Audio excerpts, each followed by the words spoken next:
I should say, does anybody here who's had me before for class know the story about Van Halen and M&M's? Anybody remember this story? You ever heard this? About M&M's, what Van Halen would do when they would go on tour? Oh, would they like request like only certain colors? Definitely. Good memory, by the way, Carl.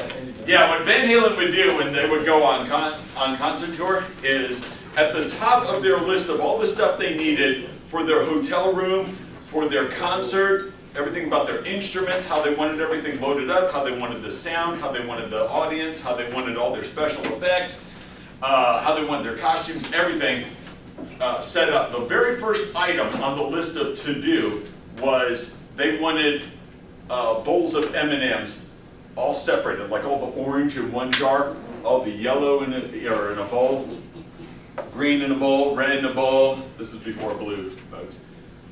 The brown ones in a bowl. They wanted them all separate, in separate bowls. And if they showed up to their hotel room and they didn't see those M&Ms, what do you think they knew? They what? Who wasn't serious? Yeah, whoever was running the concert that evening was not just serious, but they were not doing what? Yeah, they were not doing their job. They were not following directions. And so they knew that their sound, the sound system wasn't going to be right. It wasn't. People often would do things the way they wanted, not how Van Halen wanted it.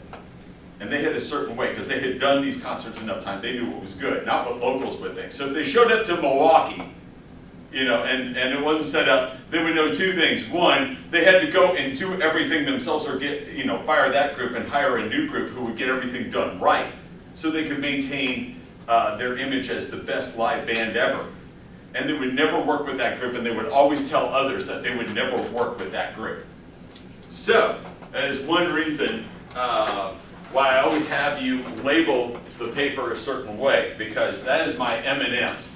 That lets me know that you followed through on, you read the syllabus, you looked over the rubric, you know how you're supposed to label something.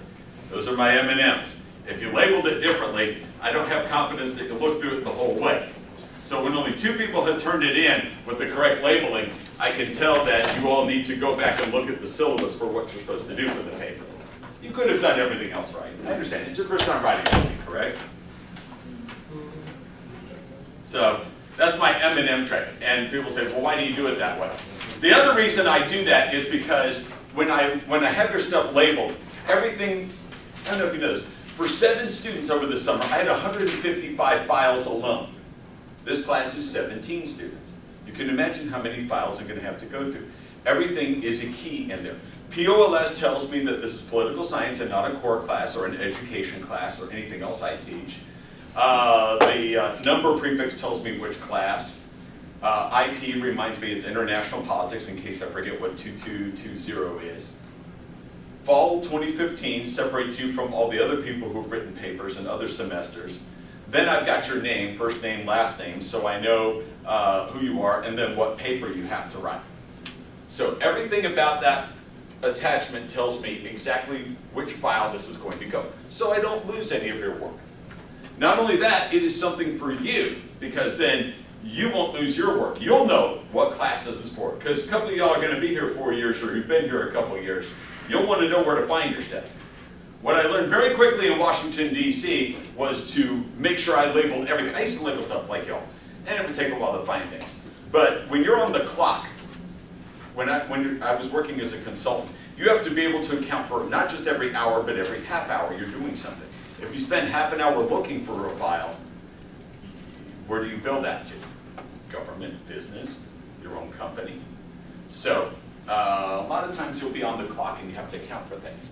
Not only that, I'm not on the clock anymore, of course, but I teach like maybe 20 classes or so. I teach anywhere from 10 to 20 students per class, sometimes less, sometimes more. That's a lot of files to keep up with. You don't want me losing your files, you don't want to lose your own. This way, if you develop this kind of system, which I highly recommend you do for all your classes, you'll be able to account for everything. So you can build your portfolio, you can look up that assignment. So make sure you do that. I know, it's the first time doing it, so that's why I'm mentioning it. Secondly, Nick has persistently asked what for extra credit? What about? Oh, going to the writing center. The writing center. Okay, yes, because in previous semesters, I allowed people 5 extra credit points. So like if you got a 90 on it, but you took it to the writing center, you get a 95 if you go to the writing center. When did the writing center open up?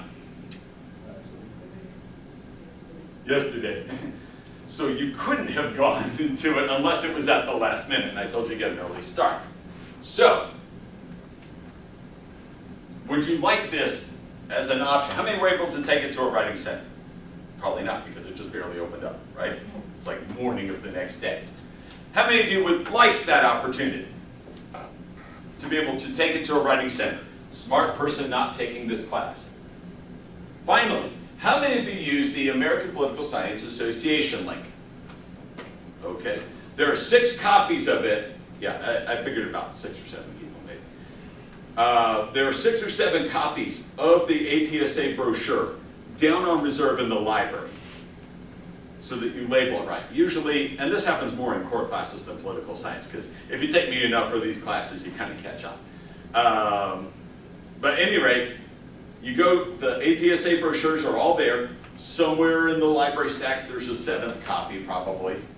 I also provided you an online link to this style guide, but you've got to label it. If you don't label it, we're putting this together as a research project, so therefore everything has to be standardized.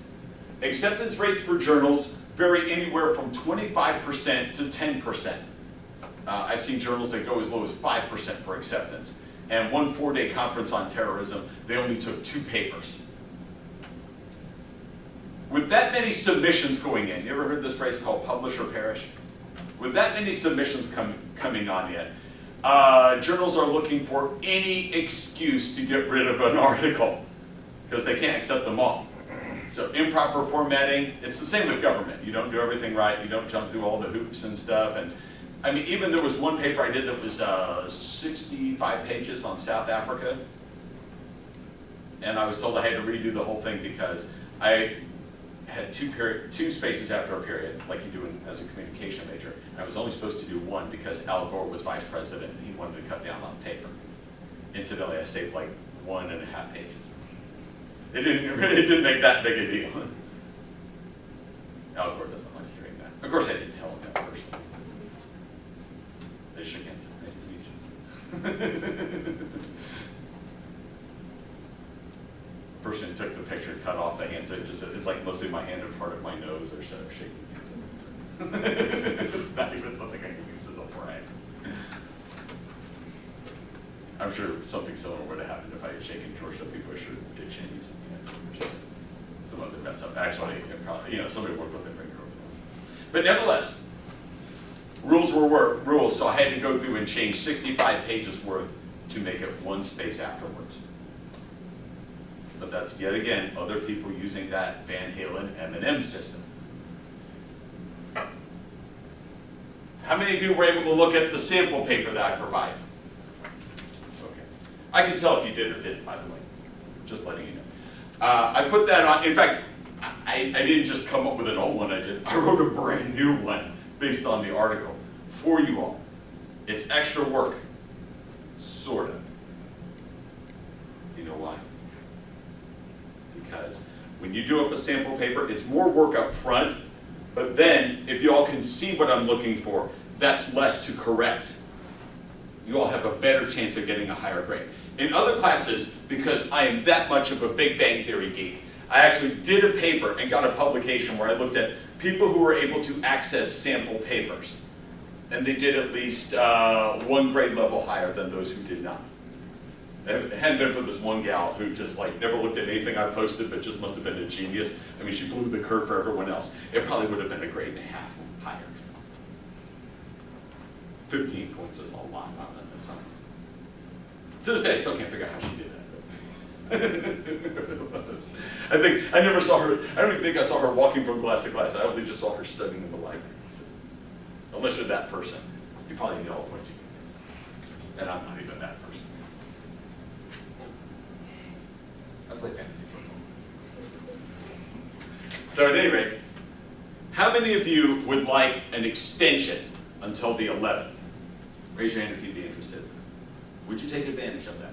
Would you, for 5 extra points, take it to a smart person not taking this class, otherwise known as the Writing Center tutor? How many of you would take a second look at that APSA style guide? How many of you would want to relabel your paper so you don't lose points for that?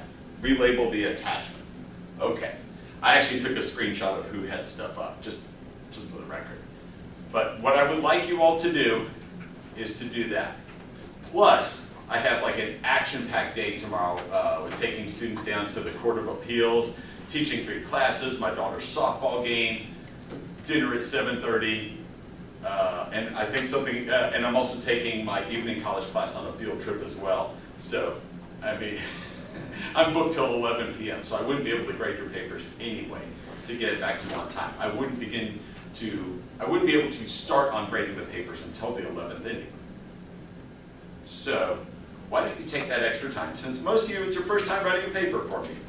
Now that you've heard all this, jot all these ideas down, make sure it's your checklist, go through the rubric, make sure you labeled everything properly. Did you get it to a Writing Center tutor? Load it on up. If you want, you can give me a printed copy, that's fine. I'm going to be grading them online. I need the loaded up version. Forget my booming voice. I always tell you in theater, project!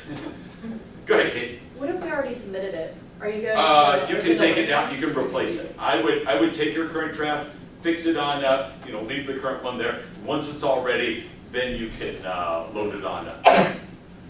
Go ahead, Nick. Well, I can't remember last year when we did the writing center thing. Did we need to show you proof, or you can go down there and check? They send me, Yeah. they send me a report about who's been there and who hasn't. You can let me know which tutor you got to send it to, that'd be kind of interesting. But, we're on the honor code, so, on the academic. I also have your practice exam done. Haven't loaded up yet, but the writing center, since I'm tutor, and I really don't, I'm not a reader. I wouldn't, because I'm in the because you're a smart person not taking this Right. class. So I'm in the writing center, and I work Tuesday, Thursday, 10 to 1, and then 6 to 9 in the evening. Now, there would be like at least 3 of us in the evening, but during the day, Tuesday, on Thursday, another student would be there, so you can come back. If not, then I don't be able to read it. Yeah. So go ahead and you'll go to a different tutor who hasn't taken this course yet. If they're under a crunch and it doesn't work out, you're allowed to read them, but just write as if you're writing to someone not taking this course. Make sense? So you can still get it, but don't assume the chance is going to be great. Right. And James is really tough. I think I would get a B+ from James. Maybe a B.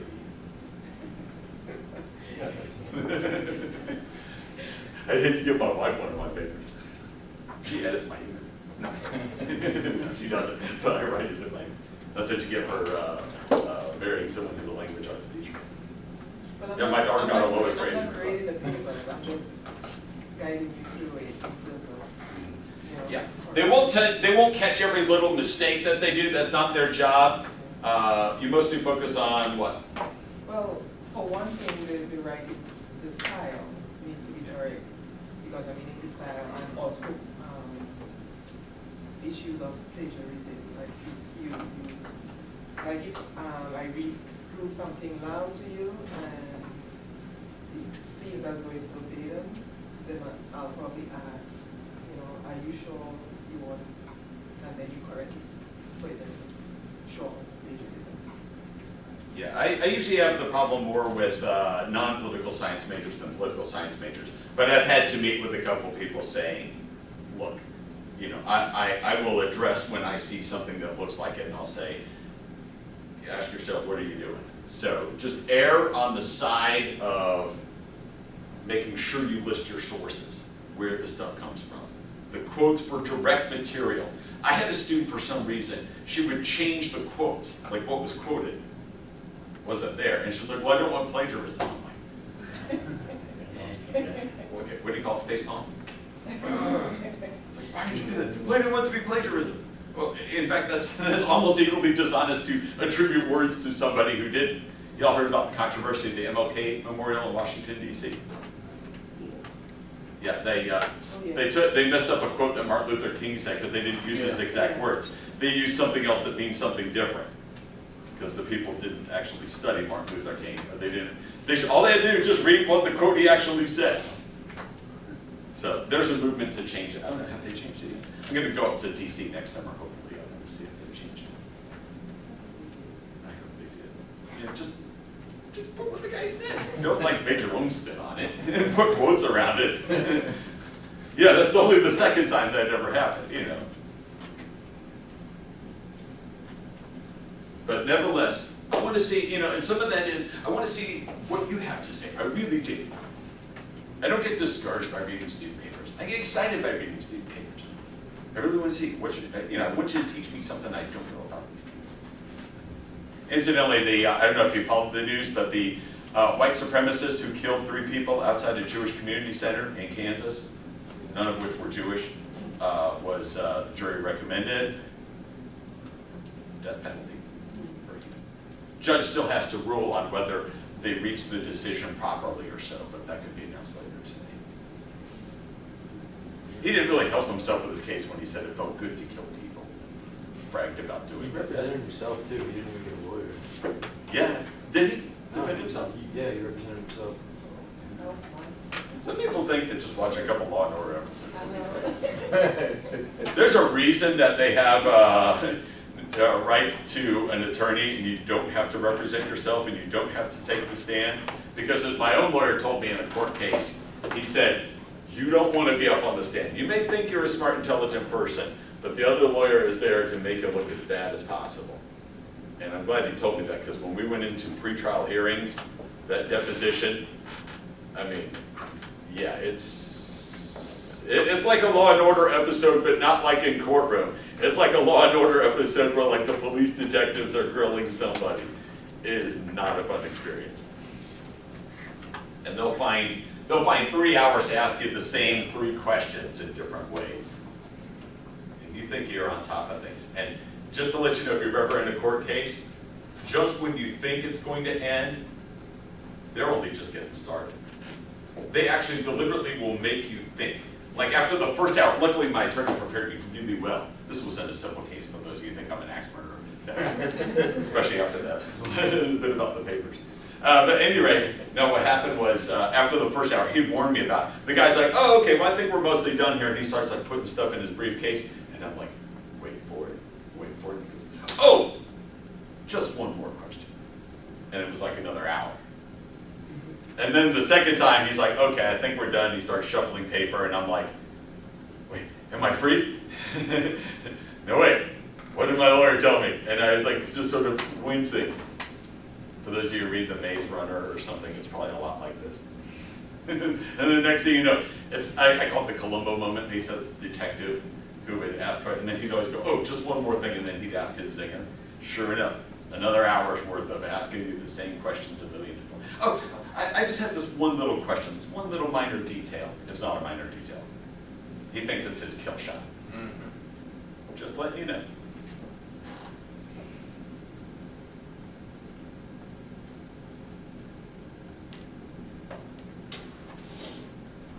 Okay.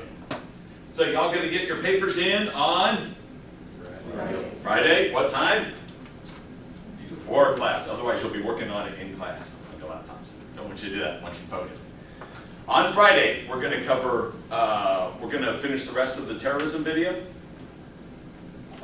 Watch some of that, and if I can work it in, if weather permitting, little mini field trip. I have to check out something real quick just before. But I'll let you.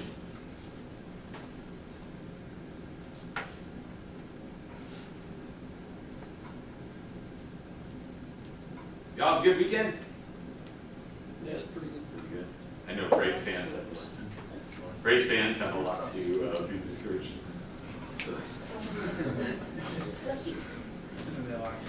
I swear, I am such a sucker for the Braves. 2 on, only down 2 runs, no outs. I was like, they can do it. I can see a win. And then I watched it and I'm like, what was that?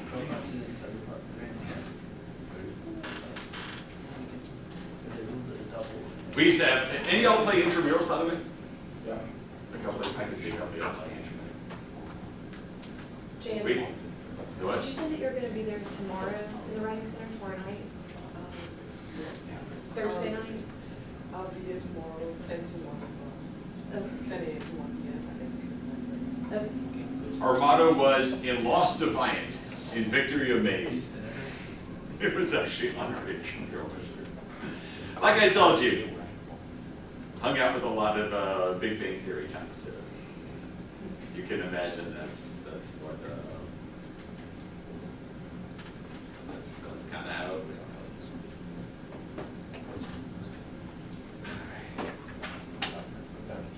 Yes.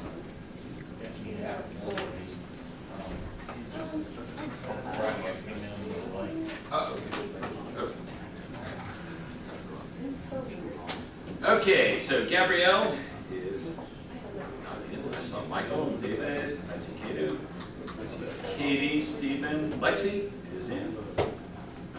James, oh James. I think Cindy's out of here. I saw her done. Alice. Ali. Mimi. I don't think that's easy. Janice, Brecken. And I saw Edie earlier. Nick. No Tristan. And Carl. Not good. Well, those who aren't here, they're going to be in for a surprise. Of course, they're probably working on the paper show. Just kidding. Hopefully that's not the case. What a surprise. Anyway, see me after class. All right. I have done up your exam 1, not just your practice test, but your exam 1. We will review that exam 1 at the end of class on the 14th, if that sounds good. Does that sound, or do you want it a little sooner, like on the 11th or so? I figured that we should get through realism theory, just make sure we're on the same page. Finish up terrorism. So, be ready. So look over the stuff. Start building your study guides now so you'll do better on the practice test. It's a simulation. I didn't tell my politics and development areas. Did you know that was a practice? Or did you think that was the real deal? I knew it was like, Oh, okay. Because not everyone saw it said practice that time. I said, okay, take out a sheet of paper and pull up your laptops and start answering questions, and some people get kind of nervous. Did you do pretty well on it? yeah, Good. I expect you to. All right. States and politics. Today we're going to talk about idealism. Now I know one of the only weaknesses of the book is they keep focusing on the difference between realism and liberalism, when in fact liberalism is more of a subset of idealism. So when we think about the two big theories in political science, these are the ones that we're going to look at. Today we're going to look at idealism. Liberalism is like a subset of it. It's about one of the only weaknesses of the book. But if you read it closely, they just need a little editing. It kind of works out if you just understand that liberalism is part of realism. That's what this part is, where I said the text refers to realism and liberalism. See, believe it or not, political science. Now, how many of y'all know that we got this Democrat and Republican priority? Okay, you're kind of down with that. Maybe some moderates, fence sitters, libertarians, occasional socialist or communist, or Nazi party person. Okay, so we got. In fact, if you take me for Introduction to Political Science, a couple of y'all took me for that. Do you remember how many socialist parties we found in America? What were we up to, 15? That have the word socialist in it? You get to realize America's got a lot of parties. Some have more than 5 members. Like Democrat, Socialist, Socialist, Democrats. It has to be seen to be believed. And they all got websites, even if they don't have votes. I think I doubled their hits annually just by clicking on some of them. I think we're the environmental Nazis, but we don't. That's not just a Rush Limbaugh term. But anyway, you probably heard about liberal, moderate, conservative, maybe, when we talk about American government. Okay. We also have theoretical debates in political science, but the theories are a little different in international politics.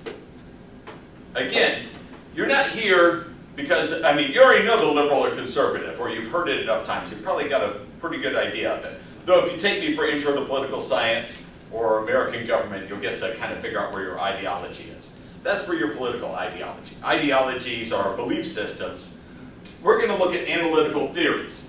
And so almost all debates in international politics center around two big theories. They're even called meta theories or grand theories or something. You got to know these theories. We'll cover idealism today and realism on Monday. I'll go through explaining what they are, and then we're going to look at a little bit of a hypothesis test to see whether there's any support for it. So it's a little bit of a lab exercise today. Anyway, idealism is real simple. Are you ready to write this on down? Write this down, type it up. Sounds kind of down and up. You're down with that. You're up with people. Are you ready? It is super simple. Idealism is about ideas. Gita. Kate was like, damn, that was simple. Well, you probably don't use the word damn, but yeah, that was simple. Right? That's what idealism. Idealists are people who believe in ideas. Okay, what's that movie that had Leonard DiCaprio where they had like people walking on the sides of walls and upside down? Inception. Isn't that a great movie? Who here has seen the movie Inception? A couple. It's the guy who does all the Batman movies. You haven't seen Inception? We should watch it. We should watch it. There's a great line in there. It's one of the best quotes, movie quotes ever. I've always had this, like when I retire, like when I'm about 100 or so. But anyway, when I retire, between 100 and 107 when I die, I'm going to like work on this great movie. It's going to have all the favorite parts of all the movies I've ever seen. It's my 7-year project. And I'm going to have just like little mini clips of everything. Kind of like that artsy film, Cinema Paradiso. Anyway, it came out as something we all had to watch for cultural enrichment, or our version of it, when I was an undergraduate. But nevertheless, it's a talent. I would put in this one quote from Inception. What is the most dangerous thing in the world? For those who've seen Inception. What do they say in the movie is the most dangerous thing in the world? An idea. An idea. It's like a germ. It's like a virus in your head. You get an idea, and you'll fall in love with that idea. You'll do anything for that idea. You would sacrifice anything for that idea. That idea becomes the most important thing in the world to you. Which is what makes it dangerous, right? Sometimes even dangerous to yourself. You might sacrifice your own life for that idea, as people have done so. You would sacrifice your career, your personal advancement, maybe even your security, because you believe so strongly in that idea. Now, there's a word kind of like idea. It's called IKEA. Anybody know what the hell IKEA is? Yeah.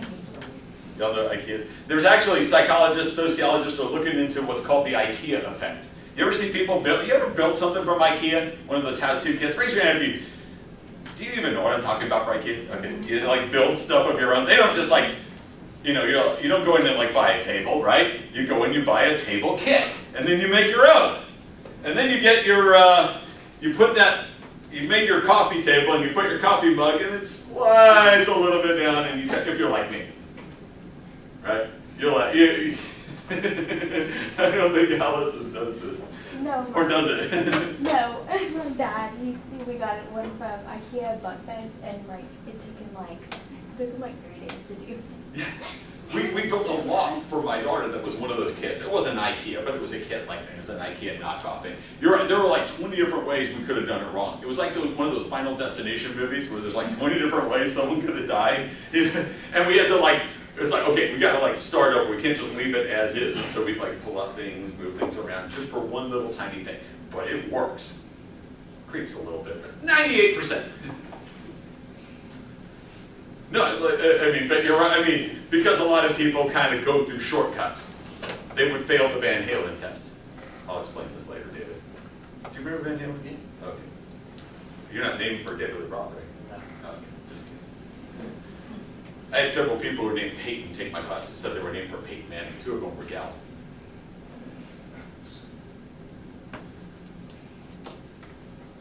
But anyway, the IKEA effect. That table that you make, however, have you all known somebody who's like done up their own thing? They're DIY, do-it-yourself types. They make something and it doesn't quite work 100%, but they love that. the gal or the guy who's married to that person or with that person realizes, can't we just like go out and buy like a coffee table that works? No, I love my coffee. See, it keeps me on my toes, good reflexes as it slides on down.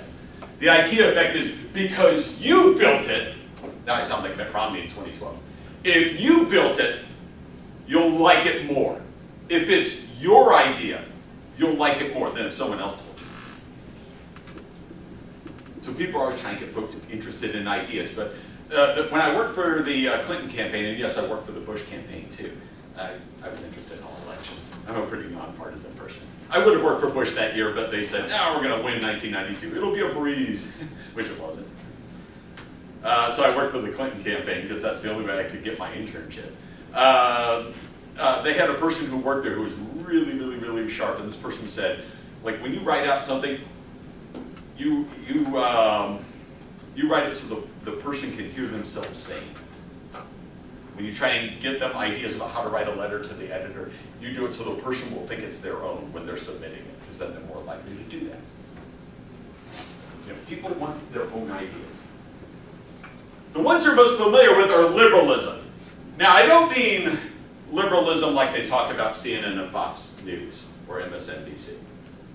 The way liberals describe themselves, the way others describe liberals.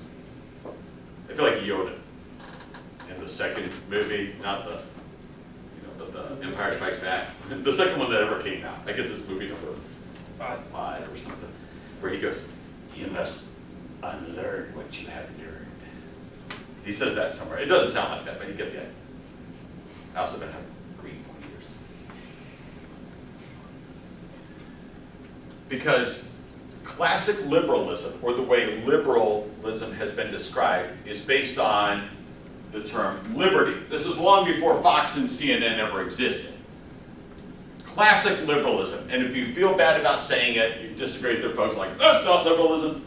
We're not talking about 60s liberalism here, folks. We're talking classic liberalism, going back to the time of the Greeks.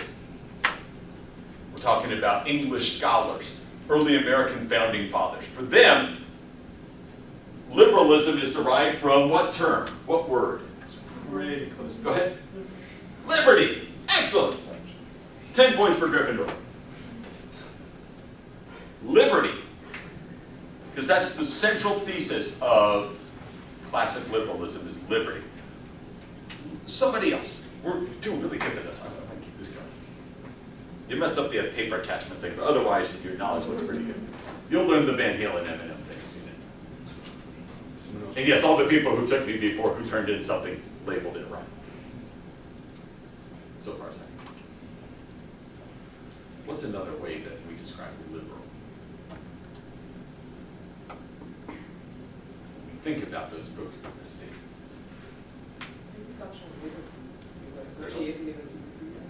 Liberty, freedom. Sometimes we think of it as like different, right? Did you know the X-Men cartoons were based on how people reacted not only to minorities but also 60s radicals? So when the people came up with the X-Men, they were trying to talk about 60s counterculture. What are they? Mutants. No, seriously, that's what the cartoons came from. Don't worry. You can still watch Fox News and like the X-Men. They've kind of changed over time. You can still. And Batman's based on a Republican, so then.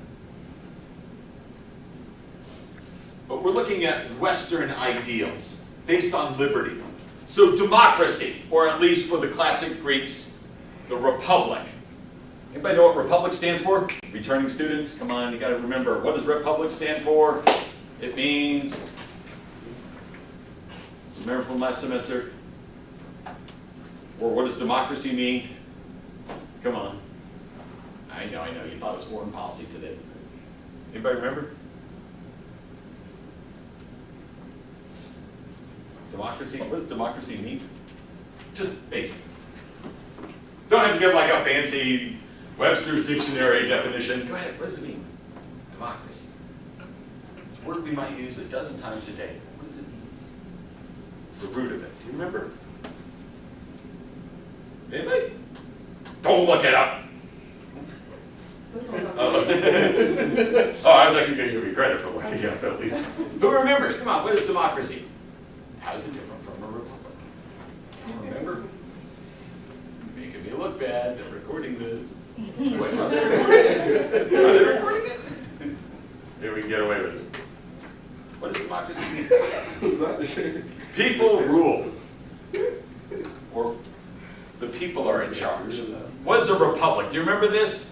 Come on, bail me out here, folks who took me last year. We're actually Say it one more time. Republic. What does republic mean? Democracy was people rule. What is republic? Remember? Is it like elected officials? Or like Yes, it is about elected officials. If liberal is liberty, and remember classic liberal, so we don't get in trouble with your folks or your relatives or siblings. Then republic is short for, do y'all remember? Come on, help me out, folks. Representative government. We choose someone who makes decisions on our behalf. Yeah, I like that. Yeah, I know. We should know 10 seconds ago. You know, capitalism. What is capitalism anyway? Y'all know? Y'all these isms, we use them all the time. What does capital mean? Or capitalism? It is economic freedom, more specifically, private ownership of capital. It means it's not held by the government. You can independently hold something.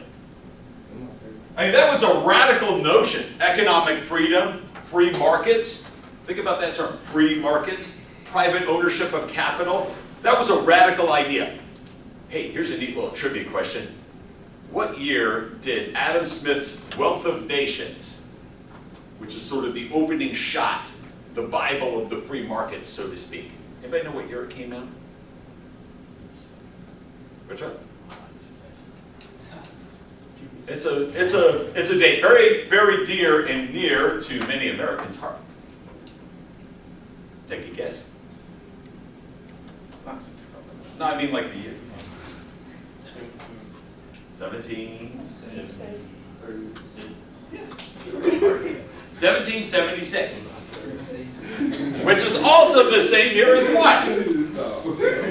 What the heck else happened on 1776? See, I won't always say how. What? Declaration of Independence. Some people say our U.S. Constitution, but that's not until 1787. But yeah, you know, the people announced they were breaking away from the king to form an independent government based on the notion that citizens would rule, not a monarch. So all of this was happening around the same time. Now earlier, of course, you can go all the way back to your origins within the Bible or other holy texts to point out that morality was also very important. Morality is an important ideal, right? Think about this. If you say, building the kingdom of heaven on earth, that's a very important part of religion, is it not? To make earth like heaven. That is an idea. The Bible is full of a lot of ideas that were considered dangerous to Romans, Alexander's empire, Egyptian pharaohs. This idea that there could be a separate people, that if you followed a prescription very different from what government said at that time, yeah. A very different radical notion, is it not? But that's what our Western ideals are based on. Moreover, this is very important. Rule of law. Well, if you didn't do so on republic or democracy, you got to bail yourselves out right now. What is rule of law? No one is above the law. Ah, that's a good way to put it. That's even better than when I was phrasing it. Write this down. No one is above the law. Rule of law. No one is above the law. What this means is they recognize the need for government. But the government would not be above the people. The government would be held to the same standards as the citizens. That is what rule of law is. This is a concept that is so screwed up. People get it so wrong all the time. That's what it means. I remember our Secretary of State giving a lecture to Iraqis talking about what rule of law was. Oh, our Secretary of State didn't do that. This present Secretary of State? No, it was a, but embarrassingly, it was a professor. There's rule bylaw. Y'all part of groups, Greek organizations, y'all have your rule bylaws, right? Everything you're supposed to do. Government set up all the rules you're supposed to follow. Rule of law means those in charge have to follow those same rules. Nobody is above the law. Well put. I feel somewhat redeemed. Relative equality, in terms of equality of opportunity. Anybody watch the Olympics, track and field? You ever go out to a track, high school track maybe? Anybody on a track team? You ever have that? No, I don't mean cross country, I mean like when you have that stadium thing, right? It all kind of turns around. You ever notice how like sometimes they're all not on the same part of the track? Duh. Wouldn't it be much better if they were, except for the 100-yard dash, why don't they all line up on the same line? Why are they all kind of staggered out across the track? Any track? Who's in track? Raise your hand if you were in track. No one was in track? Damn. Okay, well, anybody been to a track? Why do they stagger it out that way? Give the inside lane, Yeah, have right, an okay. advantage. Oh, yeah. They're like, wow, every time we put someone on the inside lane, they win the gold medal. Are they running the same distance? That's why they stagger it, right? So everyone's running the same distance. So the inside track is not running a shorter distance, right? Equality of opportunity means everyone starts at the same starting line or runs the, has the equal chance. They run the same distance. Make sense? Does everyone finish in a tie? Not unless it's a really messy Olympics. Like they all trip over here. They're like, no, put the tape at the end of this line, not the beginning. Right? Equality of opportunity means everyone gets the same equal chance at the start. That's very much a concept of classic liberalism. Please use classic so I don't have people, I'll occasionally get parents, why are you teaching my kid? You're trying to indoctrinate them into big government liberalism? Not quite.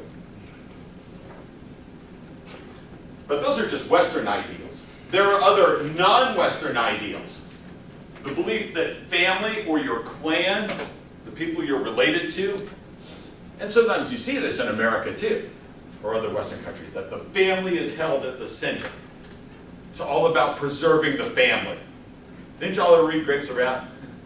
We gotta keep the family together. All these folks from Oklahoma going out west looking for the Rose Bowl. Okay. Gotcha. This was funnier when Oklahoma was better, of course. Your ethnicity or your race supersedes everything. These are ideas.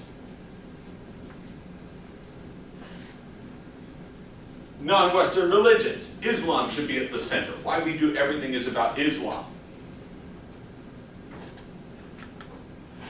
These are all ideas. Now, just because I said ideas, Dr. Tures is saying that God or Allah doesn't exist. No. But think about it. I mean, all these, the Ten Commandments, the Quran and stuff, they're full of ideas. We should do this, or we should do that. It's part of idealism. Right? I'm not saying God doesn't exist. I'm not an atheist. You'll find me at First United Methodist Church, or before then at Catholic churches. Not saying that, Dr. Tures said God's only an idea. I didn't say God was an idea. It's like, he put out a lot of ideas. This would be a really good idea if you don't eat that fruit. Oh yeah, okay. Hey, let's eat it. Ooh, bad idea. We'll be as strong as God. Maybe not. No, you'll just be smart enough to know you're really screwed up. Authoritarianism. Certain types of authoritarianism, like socialism. What does socialism stand for anyway? By the way, it does not mean everybody is equal. That's like a mystery. What does socialism mean? We'll get this one wrong too. Again, you must admire what you have learned. Was that better? Almost. Oh, okay, I'll work on the accent. So what is socialism?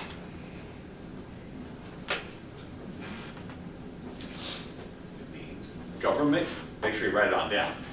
Government control of the economy, that's all it means. does not mean all outcomes must be equalized, although some socialists believe this. Yeah, government control of the economy. Communism is another idea. Everyone should be equal. Everyone can work together in small communities, give according to their ability, take according to their need. We'll talk later about communism. Is that what's supposed to be after socialism? Yeah, you can put that on in. Don't know why it's not in there. I think my censors did that too. So these are all ideas. So now you got an idea. All right. Just real briefly, if we were to look at this in an analytical sense, we would say that ideals matter more than states. States, by the way, as you'll find out this semester, are governments. Good synonym. I don't mean like the United States, although if you think about it, you got 50 state governments when we say the 50 states. Even Texas has a government. And it's hard for people to believe, but I was raised in Texas, and so therefore these things do exist. Oh, we're against government. Oh, really? You're going to abolish yourselves? Well, no. We need a government to tell people why we don't need government. No, I'm just kidding. It's a Texas thing. So the hypothesis for this would be, for Americans, most Americans do believe in ideals, even more than what the government pushes. So, certain things like we would go with whatever our religion says over what our, if it came down to it. If it's like government said this, religion said this, some people would say, got to go with your religion. I know, Kentucky clerk. Believe it or not, I put this slide together like back in like 2003, before anyone knew where the hell Rowan County was in Kentucky. I know I said hell. I'm working. At least I don't say all the other words that you can't say on the radio. Camera can be good. Capitalism versus what our government says. You have a lot of capitalists who are like, we would love to get a hold of that Iranian oil. Screw the Navy. Screw the sanctions. We want access to that market as well. And our government said, no, Iran is a threat. Sanctions are against free market. No, I mean, that's kind of a no-brainer, right? So there's some debate. There are some Republicans even who are behind the scenes saying, well, actually, they're not behind the scenes. Which is the leading Republican who supports the Iran deal? That was a great expression. Ooh, gotta think about that. I'll give you a hint. He's the front runner. Donald Trump. What does Donald Trump do? He does what? Nothing. No, okay, no, what's his profession? Making money. He's what? Making money. Oh, making money. Yeah, he's a business person. That's why he's like, nah, I wouldn't change the Iran deal. Why not? He wants to build Trump Hotel in Tehran. You don't think so? By the way, there are a lot of Iranians who think American stuff is really cool. I conversed a couple times back and forth on email with some Iranians. I remember, he said basically what a lot of Iranians do, their government controls all the TV, so everyone gets one of those secret little satellite dishes so they can like watch American TV instead because government TV is boring. And I remember this one gal who was emailing back, she said the other day she was like walking down to the market and some kid is zooming down on his bike at full speed going, Scooby-Dooby-Dooby-Doo! Scooby-Doo is not shown on IRNA. The government-run Iranian TV, by the way. And if they ever want to figure out what's going on in their country, they don't watch the government TV. They watch U.S. TV.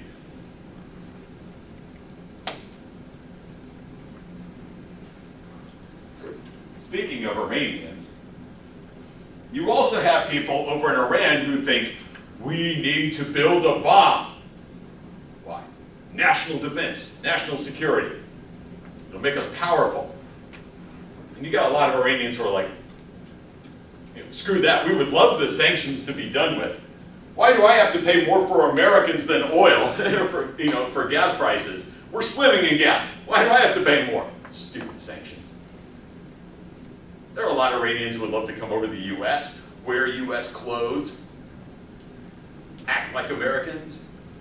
Back before the Iranian Revolution, that's how Iran was. They were very much into Western culture. And it was, oh, but every time we see on Iran, you see all these images of them saying death to America. That's what their government, TV will show you. And anyone opposed to ending the nuclear deal. They'll show you what you want to see, or what they want you to see. There are a lot of Americans who are Iranians who are like, we'd rather be capitalists. Our government sucks. We can't get ahead. Especially younger people, students. They're tired of the government telling them what to do. There's an awesome cartoon, I don't know if it won Oscars, but it was done by a young Iranian cartoonist, which talked about life under the Iranian regime. It's a really awesome animated movie. If I figure it out, I'll tell you. I forgot the title of it. I think we might have it on Missouri. Give you a much better idea than what our media, their media will tell you. Or there are people who believe that a type of religion matters more in Iran than their own government. Or family matters more. Or a type of economic system, socialism or capitalism. Or a type of ethnicity, Persian versus Arabic. Yes, there is a difference. They do not see themselves as the same.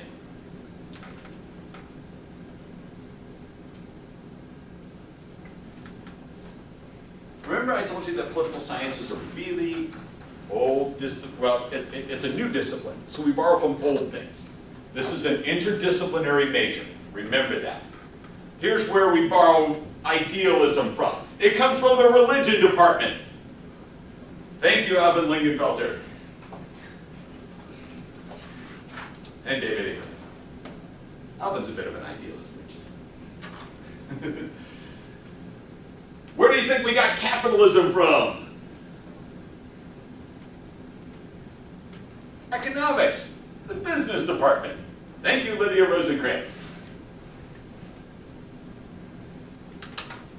The impact of ideas about democracy and republic. Thank you, philosophy department. See, idealism rolls a lot of different theories from different disciplines into one. And you can't see it as well for some reason, but it says, treat people like ends, not like means. You ever heard the phrase, the ends justify the means?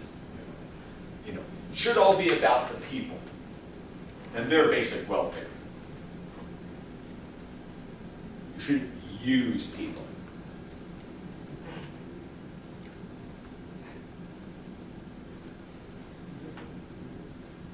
Now again, remind me, liberalism, classic liberalism, it's not the same as American media definition of liberalism. Political science started about early 1900s, which sounds like a long time ago. No, I was not alive then. I know I don't have any hair. And right around the time they were starting up political science, they had the biggest event happen back then was called World War I. Now, we don't get as much attention to it in this country, but because we were only in it for like the last year of World War I had an encyclopedia set that my great-grandparents gave me. Grandparents, great-grandparents, whatever. It was published in 1921. They don't even call it World War I because, of course, nobody knew that there would be World War II except for maybe Winston Churchill and maybe Adolf Hitler. They actually refer to it as the Great War. And it is by far the longest entry you'll find anywhere. It just shocked the living crap out of people. A whole generation of people died. You started seeing war not fought on distant battlefields, but cities being bombed and destroyed. This shocked, and that was only a taste of what was to come for World War II. I finished watching our Why We Fight World War II propaganda film about the Battle of Britain last night. Just wanted to see it. And I mean, that just shocked people, and folks were like, oh my gosh, we got to make sure this sort of thing never happens again. And that's where you begin to see the study of international politics. It's born out of, and by the way, just to let you know, if you ever get the chance, I highly recommend doing this. If you go over to northern France, try and take a detour over across some fields. We were going from Calais, which is like right on the English Channel, to Paris. And you would go across these fields, and as far as you can freaking see, they're just graves. Just grave. And you'd be like, whoa, that was like really nasty. And then it just kept going on for hours, just looking like, wow. That'll give you a really good sense. It's something that words can't describe. I couldn't even take a picture of it. There were just so many grave sites you wouldn't have even known. You would have thought it was cotton fields. You can see why people were like, oh, that's something different. We got to make sure this never happens again. And so that's where the theories come in. All right. The basic tenets of liberal theory are that human nature is, now, if you don't mind, can you add something to this PowerPoint slide? Generally good. In general, most people are pretty good people. We're not always bad. The default, where do we get this from? Give me an example.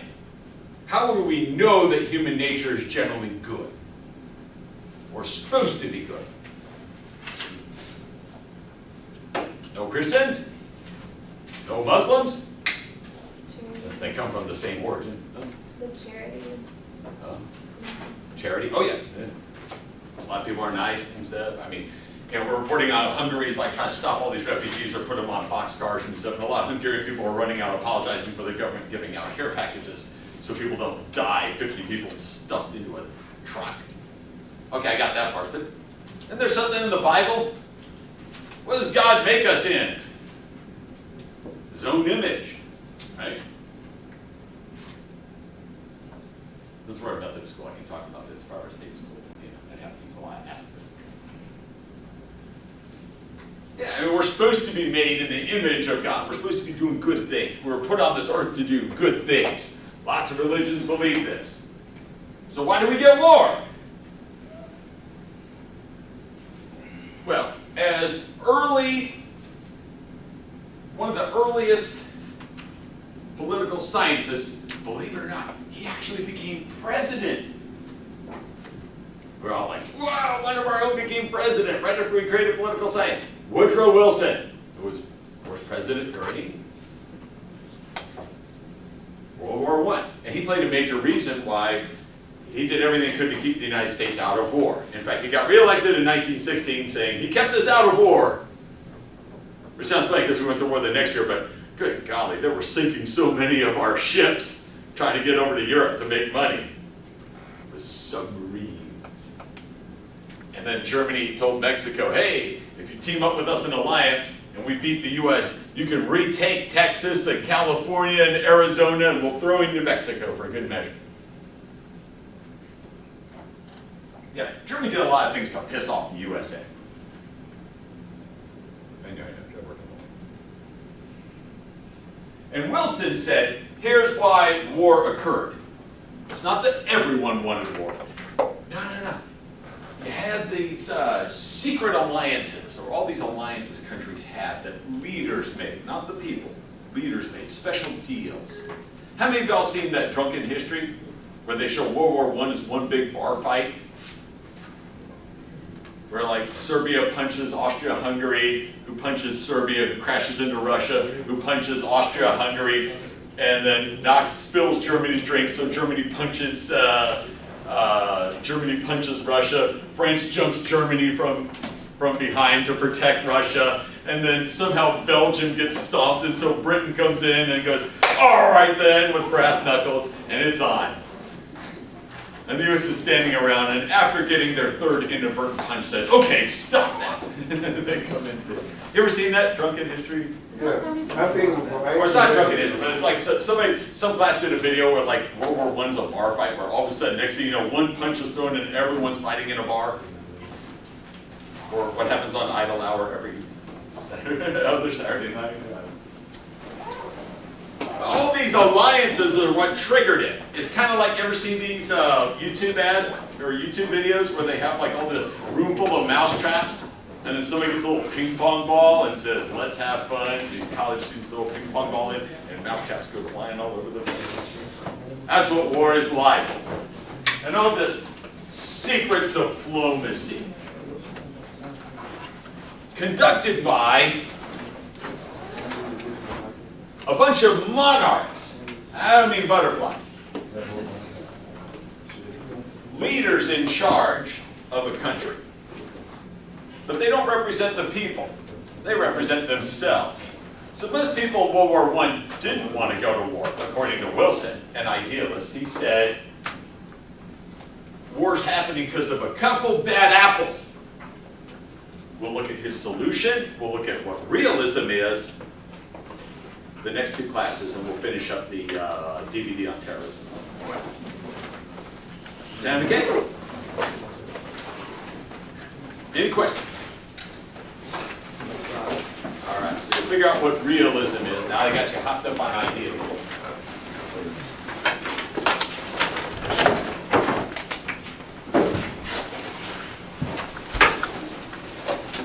So anyway,